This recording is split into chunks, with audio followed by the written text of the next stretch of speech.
everybody and welcome back once again to Let's Play Fall of the Samurai with the Aizu. Yes, we're back, ready to start the campaign proper now. It's been a little longer than I anticipated. It's been a week since the last session, pretty much 7 days. I intended to get the session up on Tuesday, but I've had a little bit of a busy week. A couple of things cropped up which has prevented me from recording. Hell, I haven't even had time to play Red Dead Redemption 2 since Tuesday evening, so yeah, I haven't even played that because I've been, well, busy. But this weekend I'm not busy. I've made time, so there should be some sessions of this coming up, there should be some streams going up, there should be some time for me to play Red Dead Redemption, so it's going to be a computer game fest weekend because I really need to chill out. Anyway, forget about that. Let's dive in to the campaign. So here we are, the Aizu, and just to clarify, this is a traditionalist playthrough in that I'm only going to be using traditional units. That's the first thing. But it's also combining that with my own personal dislike of gunpowder units, so that we're not using those either, because there are some traditional units that do use gunpowder, so they're out, and also there are some non-traditional units that don't use gunpowder, but they're also out. So it has to be a traditional unit that doesn't use gunpowder, which is probably even more restrictive than a bog standard traditionalist playthrough. So I am probably hindering myself significantly, but that is the premise that we are going down. The Aizu clan are going to show the Shogun that the old ways still have a place.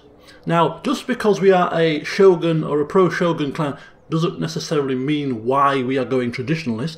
This is a traditionalist clan, but there are other clans that will be pro-Shogun that do use modern units, and I think it was the Shogun who actually invited the Westerners across in the first place. So, you know, that's nothing to do with it. But we are here with our own agenda, hoping to show the Shogun that our traditional methods still have a place. Perhaps even more so, are still the way to go. Yeah, right. Now you've put the fear of God in me, saying that this is going to be tough. This could be a campaign where you lose. This is going to, especially in the later game. Early game you might cope, but when the later game comes around and those line infantry is upgraded, Gatling guns and all hellfire and brimstone break loose upon you, your little traditional units are going to struggle. And, well, that's going to be part of the challenge and part of the thing that I'm looking forward to. Because if we do have a sticky end, so be it. For me, this campaign is about trying to make this work, and if it doesn't work because it's not good enough, our units aren't good enough, then that is pretty much as it will end. Will it end with a stalemate? Will it end with us being wiped out? Who knows? Who cares? For me, it's about the way we get to the end. Can we get there with some memorable characters, some memorable battles, some horrific losses? It's about the story, not about the ending. So we're going to do our best to survive. And in order to do that, I have done some research. Whilst I have been busy, I have still had time to do other things in between. And some of that has been researching how I can perhaps utilise certain things on the battlefield, such as utilising terrain and hills to negate line of sight for the guns and things like that, to enhance my opportunities of victory. And also things that I can do on the campaign map in terms of what buildings we have available to us to maximise the quality of our troops, to again give us the best chance of victory on the battlefield. So I'm doing all I can to make sure that we have the best chance possible to do some damage to our opponents. Even if we don't win, just need to do some damage. So that's a little bit about the campaign, giving you a bit more of a flavour. Anyway, without further ado, we're going to dive in. But one last thing, sorry, before I start. Technical issues. I don't know what it is. I'm having the same issue with CK2 when I'm streaming as I'm having with this game. And I'm thinking it's because they're older games and they're using an older version of DirectX.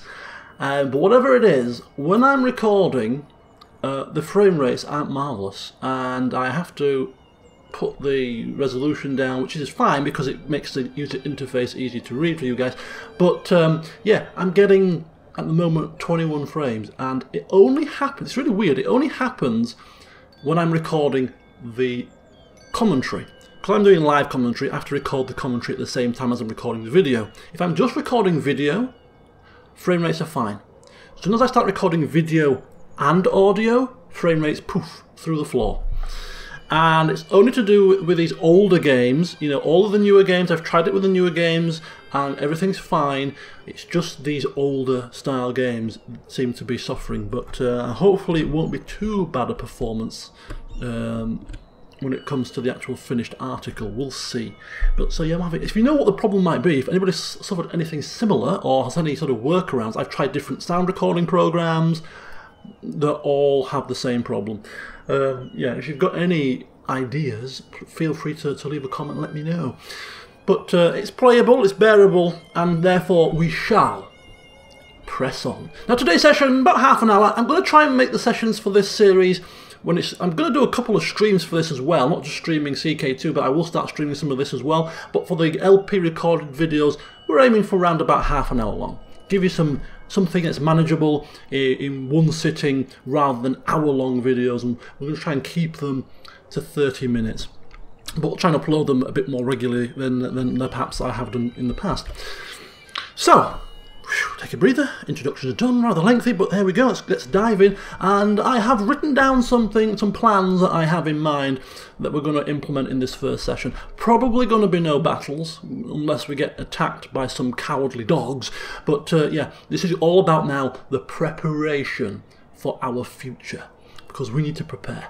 So, let's get preparations on the go. We have Fukushima. Now be careful how you say it. This is our starting province, our starting settlement here, with our daimyo inside, I believe, Matsudera Katamori, 18 years young, hoping to be the man that is known throughout history as the one that showed those Westerners with their gunpowder that the traditional ways of the samurai still reign supreme. That's what he's hoping anyway. And he will fall on his sword if he has to do, because he is not using any gunpowder in his armies. Oh no. He can't stand the stuff. Anyway, this settlement has his town, a stronghold, a police station, and these he can't change. I'm kind of a little bit torn here, but we'll get to that in a minute. We have, of course, another army here, which does have some gunpowder units in it. You see, matchlock catcher, I think, are classed as traditional units. If I'm not I might be mistaken, but I think these are classed as traditional units. So technically speaking, if I was doing purely traditional, I could use these. However, I'm doing traditional slash no gunpowder, and therefore we can't use them. So we're going to disband these troops. These Shinsengumi police force, these also were in real life a samurai unit, I was told, that didn't have rifles, but they do here, and therefore again can't use them, so they have to go as well. And we're going to put our general into the town, and we're going to start recruiting here all that we can, which at the moment is Spear Levy.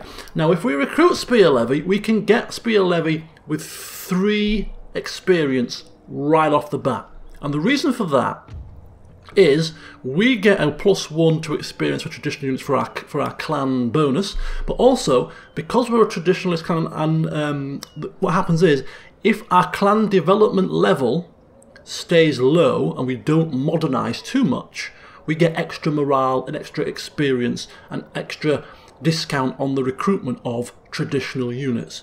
So that's another thing to try and keep in the balance. We don't want to modernize too much because we lose these bonuses. So we're getting a +3 bonus to our experience currently as things stand, which is really, really handy. Hence why we can recruit straight away with 3 experience for these units. So that's an easy way to tell which units are traditional, because they're going to come with that 3 experience. And we're going to want to spam these because we need to get moving pretty swiftly. So what is our plan in terms of where we're going to expand? Well, I'll tell you. I'll tell you. Just because we are a pro-shogun clan doesn't necessarily mean we're going to be getting on like a house on fire with all other pro-shogun clans. More often than not, we're going to be locking horns with the Imperialists, but that's not always going to be the case. There'll be some pro-shogun clans that perhaps might turn their back on us, or we might decide to strike them down. So here is the plan. This might give you a bit more of a context. What I have gleaned is the best opportunity for me to stand a fighting chance against the enemy's gunpowder units is utilising that line of sight issue by trying to get down, trying to position my troops below a crest of a hill to negate line of sight, draw the enemy towards you. But then after that, charge bonus is a big thing apparently. If we can get our troops, our melee troops, our horse troops to have as much charge bonus as possible, become masters of the charge, shock and awe tactics, that could well give us the best chance, because we hit them hard, we hit them fast, we get them mass routing, we pincer them in with hammer and anvil, horses doing devastating damage on a charge, and that is how we can potentially go about our business. So we're going to do that. We're going to try that method. And to get a charge bonus, first of all, if we go to the clan development, we can see that there is a thing here, revolver cavalry, which actually gives +8 to the charge bonus of all units. So we need to get that. But more importantly, and perhaps something that we can acquire sooner, is a province that has this, a Buddhist shrine. Because if we go here and have a look at the Buddhist shrine, it gives +5 to charge bonus of all units recruited in this province. Also, it's good for reducing modernization. So the perfect kind of settlement for a traditionalist clan. You upgrade to a Buddhist temple, you're looking at a +10 charge bonus to all units. Upgrade that to a Buddhist temple complex, and you're looking at a +15 charge. Combine that with the +8 from that, and you're looking at potentially +23 charge bonus to all troops recruited in this settlement. And as you will appreciate, that will be pretty devastating shock and awe for the enemy. Now this land is currently owned by the Yonezawa. We're at peace with those people at the moment. However, and they are a pro-shogun clan. However, they have something that we desperately want, and we have past grievances with these people. Perhaps in the past they might have been pro-emperor. Perhaps they've switched allegiance, because there is elements of pro-emperor ways in their populace. So I'm wondering if they've somehow switched recently. Maybe, I'm not too sure on that one. But anyway, they have something we want, and we've got a bit of previous beef with them. Also looking at the diplomacy, again, they have no allies, no trade partners, no nothing. They have got no support whatsoever from outside of their own sphere of influence. So, yeah, they are ripe for the picking, and we have no reason why we shouldn't attack them right now. Yes, they're pro-shogun, but whoop-de-doo. We are pro-shogun, and we are going to be the mightiest pro-shogun faction. So we are going to attack them as soon as possible to pretty much make this place our base of operations for our recruitments for that lovely charge bonus. So that is going to be our short-term goal. Now, if we get attacked before then, we'll have to deal with it, but we're hoping to get this done as quickly as possible. So we're going to start by recruiting as many spear levy as possible, get them spammed out to get a large stack army as quickly as possible and get up there and take Uzun. So that's the first thing we're going to do. Okay, the next thing that we are going to do is we're not really making a great deal of coin at the moment. Could be doing better on the old income front, and money is going to be pretty tight to start with.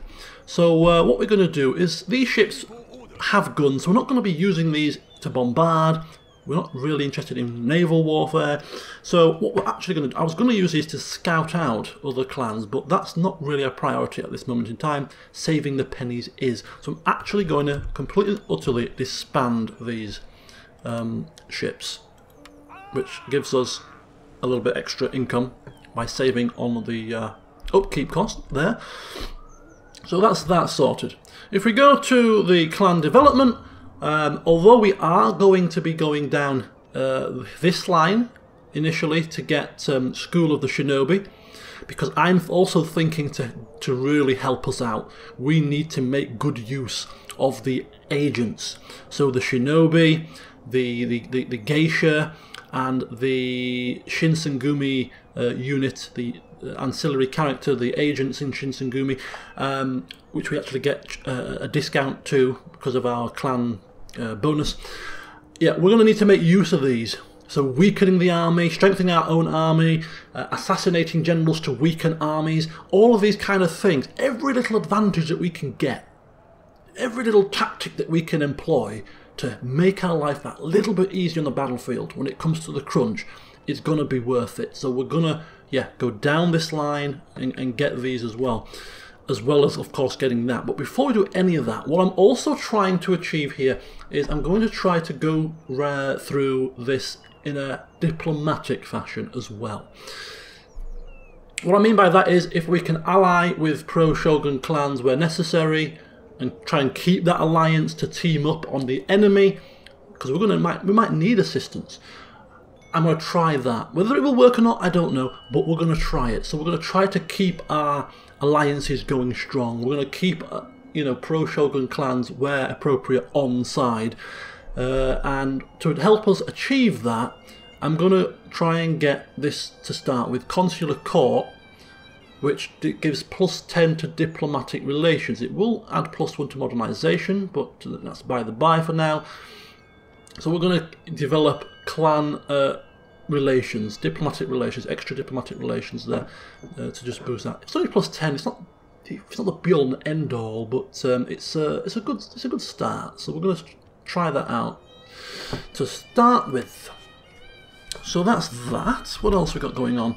We've got an agent down here. I'm debating whether to keep him keeping an eye on the enemy, because we're actually at war with these people, so they could come north, which could be dangerous. So keeping an eye down there might not be bad. But I also want to keep an eye up here as well, because if we are attacking them, I want to see what numbers they've got, what type of troops they've got, maybe even pounce when they perhaps move an army out of their land to do something else and strike when they're at their weakest. Because I have seen that sieges can be pretty deadly on this, where the enemies have their rifles pointing down upon you, and God forbid anything worse than that, such as gunpowder cannon towers and whatever else, could be quite devastating. So we need to be very careful when we actually launch sieges as to how we do that. So yeah, where to put this agent, I'm not so sure. We'll get to that in a second. What else have I got to do here? So I've disbanded the ships, I've disbanded the gunpowder units, we're doing Consular Court. This building here, police station, is no use nor ornament to us right now. We don't have to spread our influence because we already have maximum influence at the moment. We're pro-shogun 100%. And therefore this needs to be destroyed. So I am gonna do that, I think. We can't recruit any more Shinsengumi anyway, because we're already at max capacity. And we're going to figure out what building we're going to put there next, not quite so sure. We could go for traditional dojo, of course, because that's exactly what we want to be using to recruit our troops. But there is one of those already in here. And if this is going to be our base of operations, then do we need one down here as well? Can we put perhaps down here a building that's more economical to boost income perhaps? I'm still debating, and we'll have to figure that out before the end of the session, because it's going to be demolished in one turn. And as for these, I do want to save my coin really for recruitment and upkeep, so I don't want to spend too willy-nilly, but I'm thinking an upgraded harbour to a port is too good an opportunity to pass up, because it gives us an extra trade route, as well as extra export capacity for trade. So I'm thinking it's not too expensive, compared to the farming, so I'm going to go with that as well. So that's that particular settlement sorted for now. So we've just, okay, what else we got? Diplomacy is the last thing to do then. So diplomacy, right, diplomacy.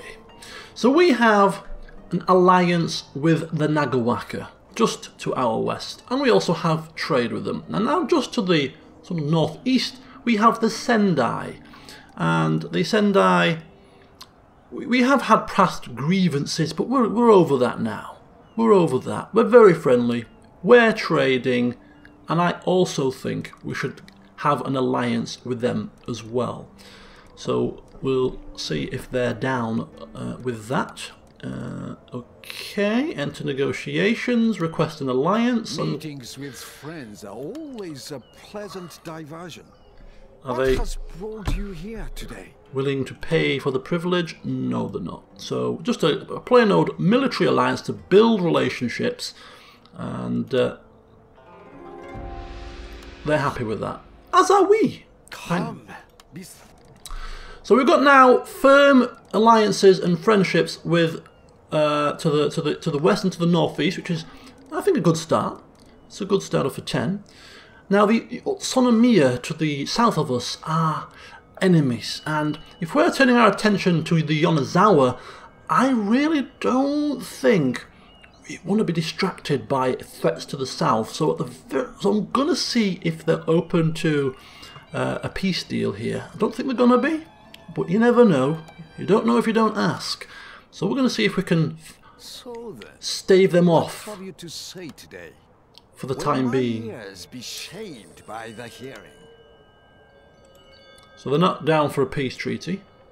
I suspect it's because we're both a similar level of strength. If we were stronger, perhaps they might be more inclined to say, you know what, this is not in our interest to be at war with you. But at the moment, and they won't even take any coin. Or at least not 1,000, not even 2. I wouldn't pay. I'm just looking for the sake of interest. Okay, so they're not down for a peace deal, which is fine. We'll have to make sure that we keep an eye on their units. And we have the Mito clan. Also, they're not directly at war with us, so we don't have to request a peace deal, I don't believe. But we could trade with them. If you must. Actually. But speak carefully if you value your tongue. Which is kind of interesting, really. Now we've got to think about this, because if we start opening up a trade agreement with them and then suddenly turn our attentions to attacking them, it will be almost like a dishonourable act.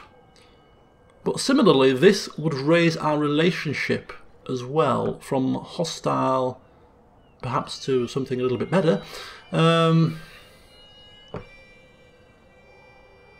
Which actually isn't that bad given the current state of affairs. Do we want to be attacked by both of these people or just the one?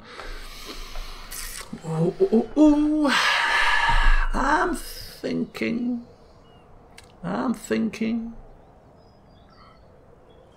we go for it. Talking about how we need money. This is an extra trade route. Fine. We're going to be attacking them long before we attack them anyway. So yeah, we'll try and increase that relationship. Go for trade. I do not wish to listen to you. I might have been able to get some money out of that deal, but is, at best, disrespectful. Perhaps not. They're still hostile. I have better things to do than listen to an old woman's prattle. Okay, so they're still hostile, but we're trading in a hostile manner. So different allegiance, war with us. So trade gives plus 15 for a total of minus 165. That's still pretty frosty relationship, I'd say, pretty frosty. But anyway, that's by the by. We now have 3 trade partners, 2 of which we really like, 1 of which we don't. But you never know. It may make them think twice about attacking us. Might buy us that extra bit of time that we need, perhaps. But the Utsunomiya are definitely not entertaining anything like a peace deal just yet. Right. With that in mind, I think we've pretty much done everything that I wanted to do for the first turn. It's taken a little bit longer than I anticipated, but hopefully it's set the scene quite nicely for you guys as to what I'm trying to achieve here, so that you can maybe assist in some advice once we've finished. So we're going to end the turn in a second. Let's have a look. We've got the objectives. Oh yes, that's another interesting thing, because the victory, the current mission is to develop our potential, which means that we need to increase our clan's development level, but we're not openly trying to do that at the moment, because we want to keep our development level low so that we get these bonuses. So it's kind of going against what we want. So I'm thinking cancelling this mission. It does give quite a nice 12-turn bonus, but I'm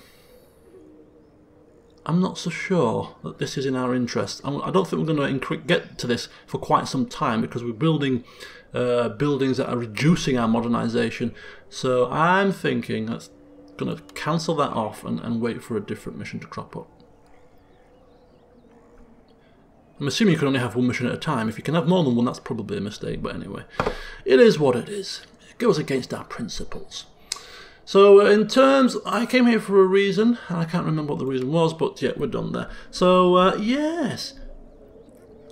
So, in the winter time... Oh, the last thing is this guy. What are we going to do with him?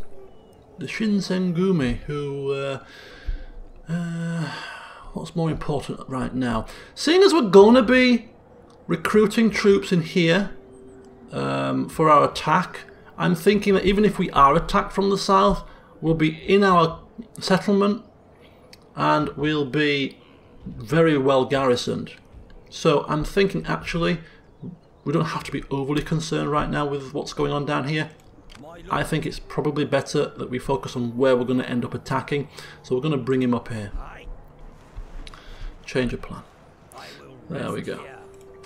Now these guys can do a whole host of different actions, but we'll get to those as and when they become necessary. Right. Objectives, fine. So clans, we've got all the various clans we can sort by friendliness, armies, settlements, and agents. Right. And clan development level is currently at 1, and hopefully we'll stay there for a little while yet. Right, let's end the turn.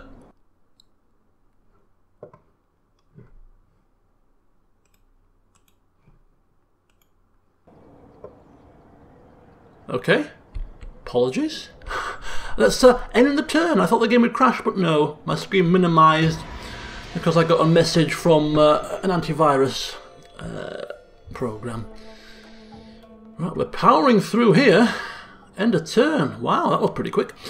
Quicker than the frame rates, that's for sure. Right, Quartermaster's report. We have 2 spear levy. Lovely jubbly. And that's the only message worth anything of note. Okay. Good. And we're going to merge the troops. And we're going to recruit some more. Yes, we are. But before we do that, we can now construct something. Now, what on earth do we want to construct? What on earth do we wish to construct? Yeah, we've completely lost line of sight now. How can I assist you? It will be done. I can go no further. So this is the Sendai, of course, we're allied with them. It's not a problem. We are recruiting 2 more of you for now. Currently we have, okay, semi-decent sized army for the time being. Yeah, what do we want to construct here? So I'm thinking a traditional dojo. I don't think we need one. I don't think we need one here. We are focusing our efforts on Uzun. That will be our base of operations. I think that's not. I don't think that's a priority right now. We can spam these spear levy. None not marvellous the spear levy, but if we spam them and just overwhelm the enemy in this first fight, that's all we need to do. Then we can specialise the troops in Uzun with the ready-made dojo already there with that shrine. So I'm thinking we're going to go money. Money, money, money. So we have a cannon range. No. I suppose also playing traditionalist also makes it a lot easier in terms of what you're going to build, because you can't build certain buildings because they're modern and because they promote gunpowder. So it really cuts our options down, which is really good for me because I hate having to make a choice sometimes. So we can go with an inn, which gives us wealth, gives happiness, and enables the recruitment of geisha, which is good because we want agent recruitment capacity to assist us across the entire campaign, as mentioned earlier. A cadet school does give saber cavalry, which somebody mentioned I could use because they're not gunpowder. However, they're a modern unit, and this building promotes modernization, so I don't want that. What's next on the list? We've got a police station, which we've already just destroyed. We've got a cottage industry, which is a modern kind of thing. Modernization, it's a modern industry. Not so happy with that. Traditional dojo. So it kind of means that the only thing we can get realistically is an inn. And they can convert that into either a market, which again seems to be a bit more of an old school kind of building, which is in theme with our traditional ways. Or we could go gambling den, which is still a bit of an old school thing as well. So yeah, I'm quite happy with this building line. Yeah, I quite like this one. I quite like this one. And it's actually, yeah, -1 to modernization as well. So this very traditional style of building chain, we're going to go with that. So let's go with an inn. Lovely. 4 turns, and that's on the go. Right. We also get a discount to building castle type buildings due to our clan traits, which is pretty nice, but I don't think we need to upgrade that right now, and it's pretty expensive. So I don't think there's much else for us to do this turn now. We've done all of the hard legwork in the first turn, so it's just a case of powering through and getting ourselves ready to attack Uzun. So we'll do that, but whenever you get to that stage in a Total War game where you're cycling through the end turns, you always feel like, I always personally feel like I'm missing something. So I kind of, have I got everything right here? And we're always going to check the diplomacy just in case there's anything that we've missed. So look at these guys. These guys here, the Matsushiro, they are a different allegiance now. But we had a real, look at that, a +193. We had a really strong past friendship with these guys. That's now fallen by the wayside, but it's quite interesting to see that. The Morioka are same allegiance, we've got some past grievances, but they are pro-shogun though, so can we perhaps increase relationships with those guys? Can't see what they have in terms of buildings and resources that we might want to just plug off them, but they are allied with the Sendai, as are we, so I'm thinking that they should be pretty much on top of our list. Please, speak honestly, and I will give you good attention. Okay, so they don't want an alliance, so of course we're just barely getting on speaking terms right now, but perhaps might have been better off trading with these guys rather than trading with the Mito. Maybe. Never mind. But it's worth bearing them in mind for future. And unfriendly, the Numata, of course, different allegiance. Again, past friendship with those guys. The Toyama, past grievance. Okay, and then we're getting a little bit further afield. Interesting. Bit of a historical backdrop on some of the surrounding clans.